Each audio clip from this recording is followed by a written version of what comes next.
High, আমি স্নেহাং। তোমাদের বাড়িতে কেউ না থাকলে পরে তোমরা কী করো বলো তো? আমাদের বাড়িতে কেউ না থাকলে আমার তো প্রচণ্ড খিদে পায়।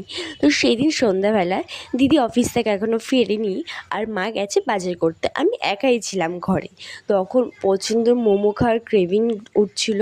ঘরের সামনেই মোমোর দোকান আছে, কিন্তু ঘর থেকে বেরিয়ে আমি কিনতে যেতে ইচ্ছা করছিল না। ফ্রিজেই ছিল চিকেন। তো আমি ভাবলাম চিকেন মোমো করা যায়। তার সঙ্গে ওর মধ্যে একটু গাজর, পেঁয়াজ, কিছু ভেজিটেবলস অ্যাড করেছি। যেই মেয়েটা পারে না, যে আলু ভাজতে গেলে পরে আলু পুড়িয়ে ফেলে, সে বানাবে আজ মোমো। তো ভাবতেই পারছো কী কী হতে চলেছে। তো আমি মোমোর এই লেচিগুলো বেলে নিচ্ছিলাম। এটা দিয়ে ভালো লেচি বেলা যাচ্ছিলো না, কারণ এটা যে রঙটা সেটাও কিন্তু আমার এই মোমোর গায়ে লেগে যাচ্ছিলো। তারপরে আমি আমার কিছু বুদ্ধি খাটিয়ে আমি বানিয়ে ফেললাম।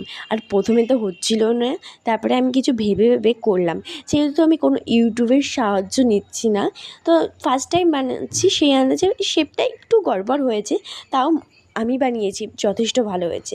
তো আমি খেয়ে নিলাম।